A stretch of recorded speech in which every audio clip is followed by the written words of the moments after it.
I'm a visiting professor at City University in London, where I teach energy to various levels, including our master's course. In fact, I was lining up Nick and one of his colleagues to come and talk to my postgrads in October about what what the Energy Savings Trust does. In the context of today, the Energy Efficiency Accreditation Scheme, you should have had a copy of one of these packs in your material, which describes the scheme and what it does. It is now owned by the Carbon Trust, and I work with the Trust and the National Energy Foundation to help run the scheme. Its aims are to help organisations get started with energy efficiency, what should we be doing, how should we do what are the results that we need to see, but then perhaps more importantly, the long-term commitment. Once we've got on board, let's say that a number of organisations who've been accredited for, well, since the early 90s, who are still very much committed to the scheme. So if anyone's interested in that, the contact details are in the pack. Nick Jones is here for the scheme. Are you here all the week, Nick, or just today? Okay, well, we're both here after the event, but if you want more information, all the contact details are here. Right, okay, enough from me. Now, do we have any questions, please, for our two speakers or our three experts? Yes, maybe over that way. Would you like to say who you are, please? Thank you. I'm second vice chair today. I'm Heather Smith and I work for the South Australian State Government. Energy efficiency, a general question. It's been promised to us since the oil crises of the 70s as a big potential saver it's got its economics right, and it'll reduce carbon and make a big impact on our carbon footprint. A lot of the modelling work I've seen and done myself says energy efficiency, renewable energy, maybe half of each is going to get us where we need to go.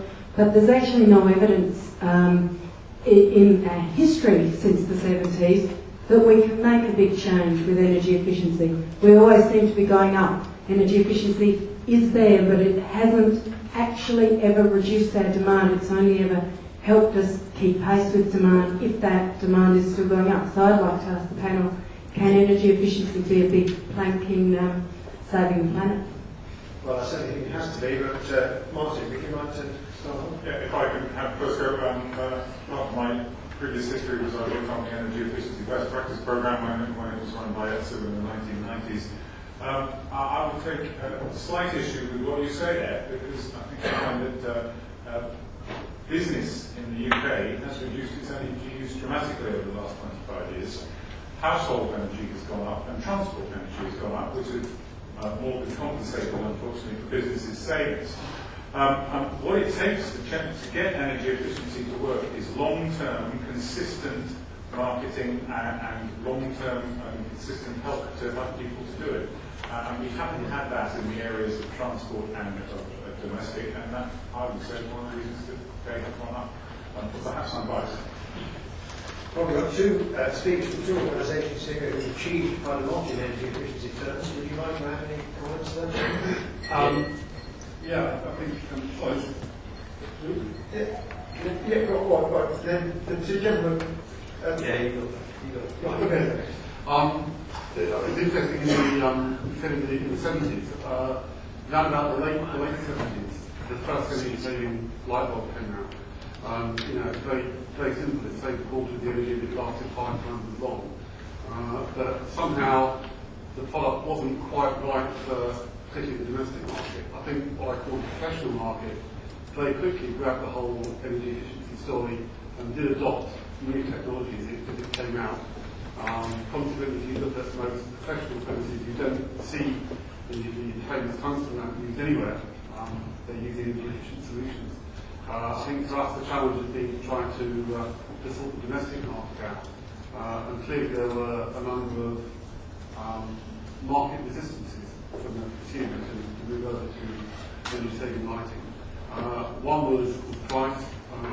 In those days, an energy saving lamp would cost you about £5.50. I saw with B&Q the other day 2 for 99 pence. So So I think we've tracked the price issue. The size issue is one that is now, put two alongside each other. They look identical.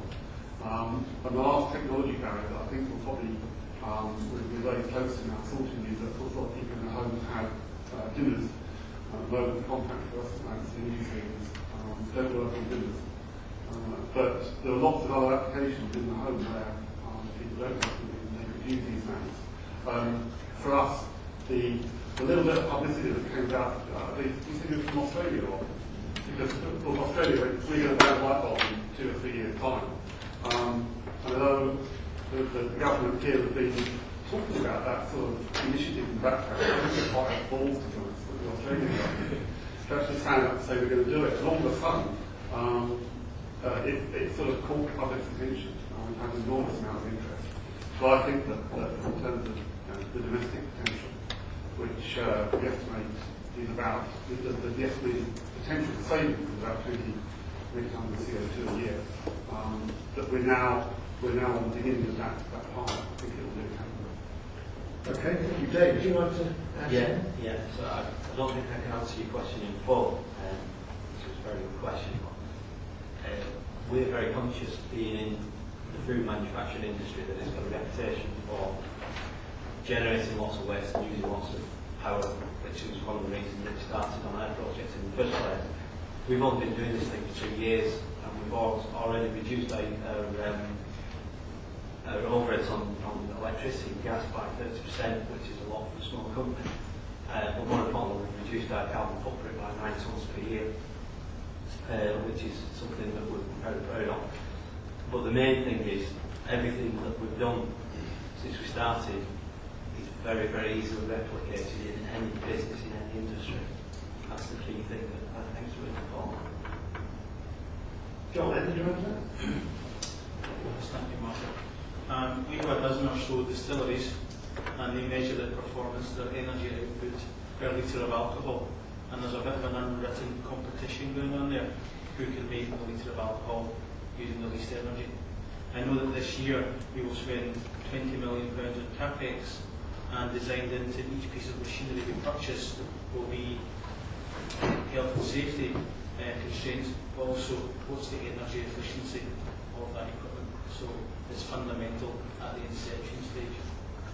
Okay, thank you. Nick, anything to add to that? Yeah, just briefly, I think it is really important to distinguish between improving energy efficiency and what happens to energy demand. It's certainly the case that household energy demand has gone up in this country since the oil crisis, but only from memory by 10 or 20%. In that time we've had an awful lot of new homes, we've got an awful lot of warmer homes with an awful lot more gadgets in them. If we hadn't done that, if we hadn't had any improvements in energy efficiency at all, we'd be using twice as much energy, not 10 or 20% more. So the amount of carbon we've saved from energy efficiency way exceeds anything that, for example, the nuclear industry has done over that period. It's really, I mean, that's not to say we should say we've done enough. We haven't done enough. We need, but if we could increase the rate of energy efficiency improvement a bit more, we could actually take energy demand down. But don't let anybody convince you that energy efficiency hasn't done an awful lot. We'd be having power cuts now if we haven't been doing energy efficiency for the last 30 years.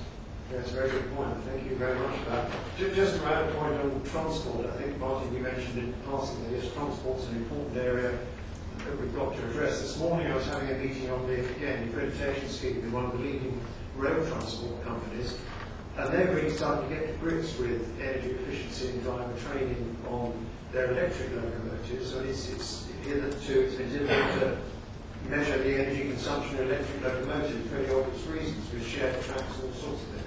But now individual leaders are going in to individual locomotives to measure consumption and start the driver training energy efficiency work. So we're going to see a lot of major developments, I think, in rail transport over the next 2 or 3 years, which is one important area. Right, do we have any other questions, please?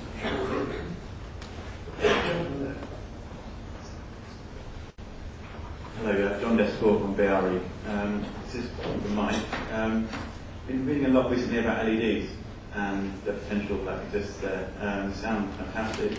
Can you fill us in on the state of play, really? Are we looking at direct placements on the market soon? or we're looking at new infrastructure in new builds, etc. Okay, right. So for those of you who know, LED stands for light emitting diode. This is everybody's saying, it's going to be the future of